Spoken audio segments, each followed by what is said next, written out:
Hello YouTube. I am in a 2022 Hyundai Tucson, and today's job is to work on the rear brakes. So in today's video, I will show you how to put the rear brake system into maintenance mode. And today we are using this scan tool, which is a ThinkScan 689 BT.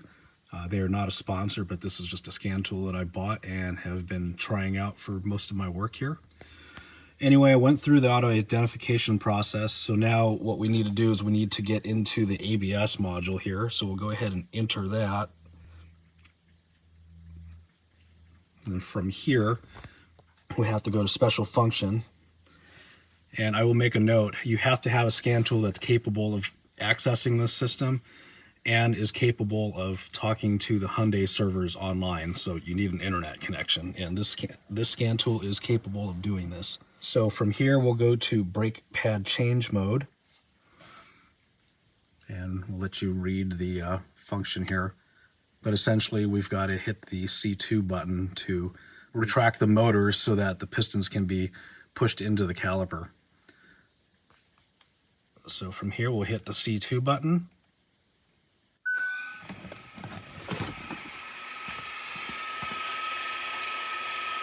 And you'll hear the parking brake motors winding back.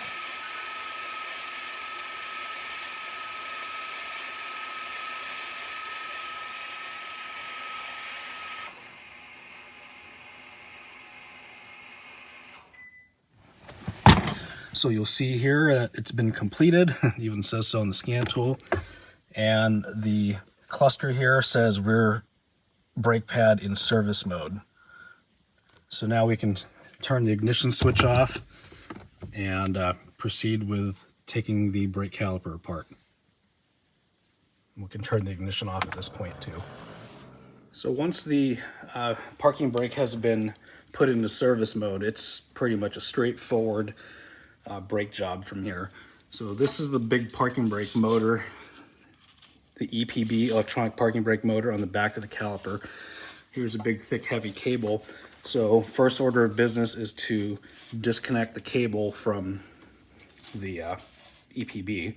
And there's a release button right here that we'll push down on and kind of wiggle. Sometimes I use a tool here to help push on it because my thumbs are weak nowadays. And then that releases the connector. I'll just push this aside for now. We got a couple 14mm bolts holding the caliper on.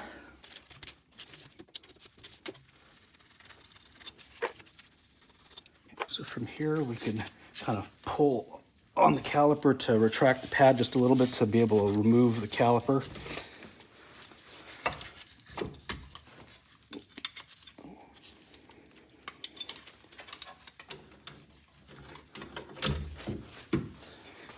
So we'll hang the caliper out of the way there. Now there are two more bolts holding the caliper carrier or caliper bracket to the wheel knuckle here.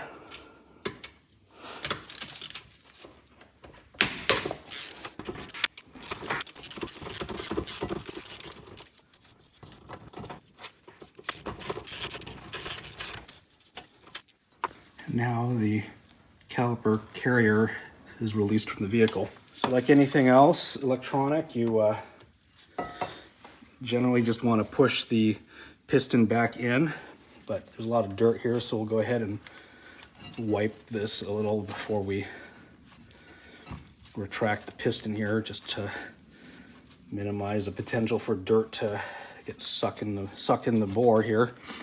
And from here, we could use a retraction tool. So this should retract the piston fairly easily. If you are having difficulty retracting the piston, then you've got either an issue with the caliper or the hose, or potentially the parking brake motor did not retract itself. But as you saw there, the caliper retracted very easily. So the other bit of pertinent information regarding these electronic parking brakes is before you slap everything back together, make sure that these notches are lined up like you see here, pretty much square with the caliper. That's real important there. So make sure that's lined up before you put everything back together. So we've got this mounted on the vise here, just so we can disassemble it a little easier. As you can see, it's pretty crusty here, so we'll just try to clean off the best we can.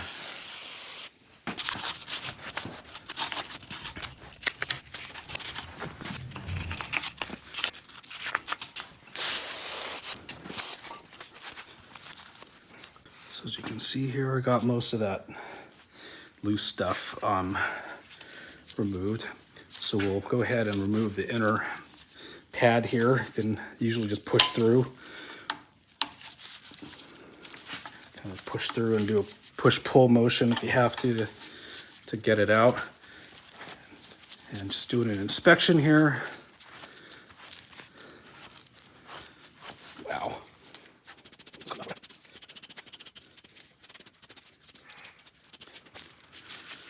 Here's the pad. It is awfully thin. I'm going to recommend to this customer to get a brake job done. So here's the wear indicator. Hasn't quite been contacting, but it's pretty much right there. So this wear indicator, once the pad gets thin, it'll start touching this part on the rotor, causing a squealing noise that won't stop. So we are pretty much to the end of this brake pad's life.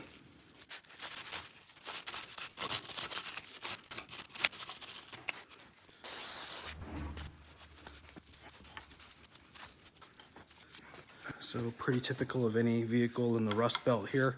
We gotta just clean up the caliper carrier here real quick. Doesn't take a lot. At least on a 2022, there's not a lot of crust here, thankfully.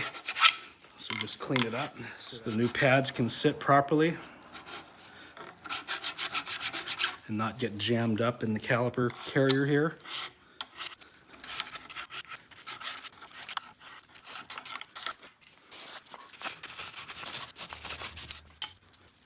That's looking a lot better now. We'll go ahead and grab the brake pads and the new abutment clips. So just real quick, we're using these Import Direct brake pads. It's just what was available at my local auto parts store. Here's the part number for it if you're interested. So before we proceed with putting any of this hardware on, we want to make sure that the caliper slide bolts are sliding properly. And what we'll do here is we'll go ahead and peel them out of the rubber boots here and just make sure that they are adequately lubricated, which they are. You don't want to add too much lubrication, as though that lubrication can get stuck in the bore here and cause more problems than it helps. So we just want to make sure that they spin okay and that there's adequate lubrication, and there is. So we won't add any more. As you can see, it's moving quite freely. So you've seen me do this a bunch of times now in brake jobs. We'll put a little bit of brake grease here in the metal surfaces underneath the abutment clips. This is a somewhat controversial step, but this is what I find works best in this salty type climate. It keeps things from getting overly crusty between the abutment clip and the brake pad, so it prevents the brake pads from getting rust jacked and stuck, leading to premature wear of the brake pads. So we'll go ahead and add this, just a little coat, and wipe up some of the excess here.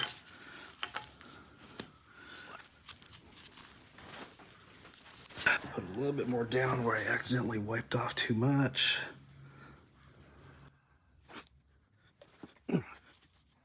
Okay, perfect.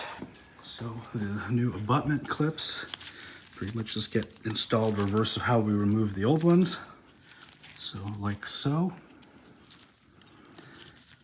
Just line them up. and push down until they are fully fastened to the caliper bracket. And we'll do the same on this side. Okay, that's looking pretty good there. So these pads are real nice in the sense that they're marked inner left hand. So go ahead and offer these up.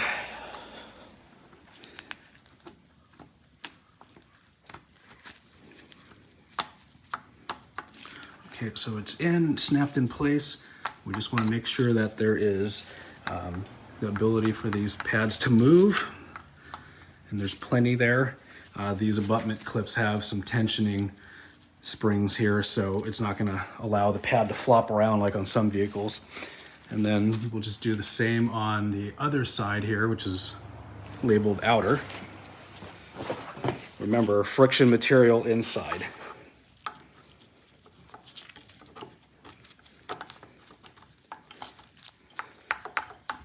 Okay, so now this is ready to go back on the vehicle once we finish cleaning the brake caliper and the associated hardware there.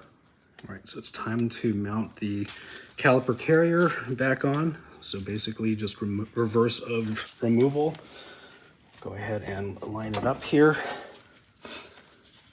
And then some blue Loctite on the bolts here for safe measures, for good measure. And those carrier bolts are tightened to 57.9 to 72.3 foot-pounds. So anywhere within that range is okay and acceptable.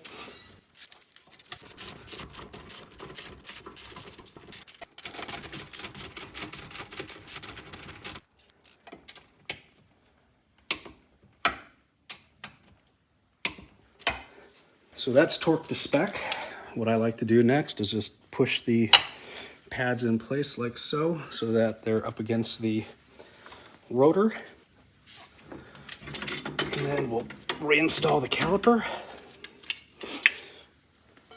So what I've done here, as you've seen in my other brake videos, I've put some of the silicone grease on all the metal contact surfaces. So now we'll just install the caliper in place and tighten the two bolts here to 15.9 to 23.1 foot-pounds. I'll go ahead and apply some blue Loctite here just for good measures. Okay, that's torqued to spec.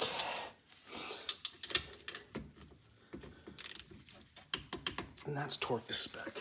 We'll take the connector for the electronic parking brake, take that connector and plug it back in until it's seated.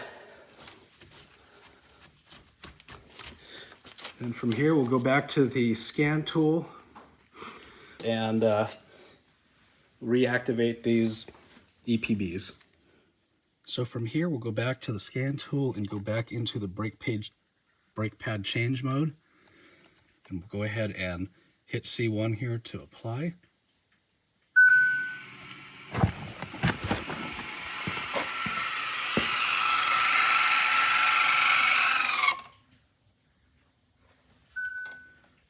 And we got the message in the dash that it has been completed. And on the dash here, we do not have any indications that it's still in service mode. So what we'll do here is we will exit out of here and go into the assembly check. Click OK.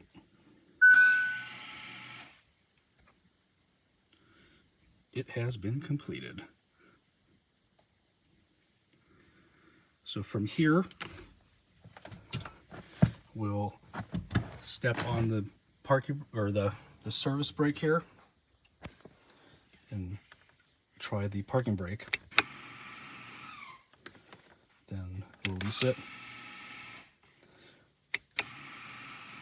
We'll do this a few times.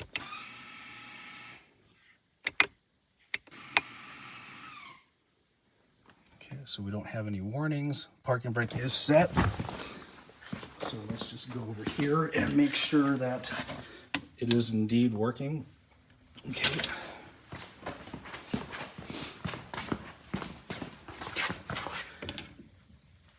Yep, those are locked up solid. Then now we will release it. No warnings in the dash. Back here and attempt to spin the rotor. Spins freely.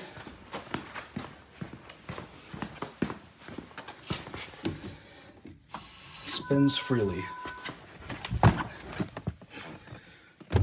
Okay. And one last thing to do here is just read fault codes. And we have no fault codes in the ABS module here. All right, well, so that was a somewhat involved process for dealing with the electronic parking brake, but unfortunately that's the way it goes with modern vehicles. They're trying to keep people from being able to work on their own vehicles, in my opinion. But if you get a affordable scan tool like this ThinkScan 689 BT, this one's not horribly expensive. If you are handy at working on vehicles, it might be worth it for you to buy one of these so that you don't have to take the vehicle to a dealer or another shop to do this type of work. Anyway, hope you found this video helpful. If you like this kind of video, please click the like button and subscribe to my channel for more content like this. Thanks, and have a great day.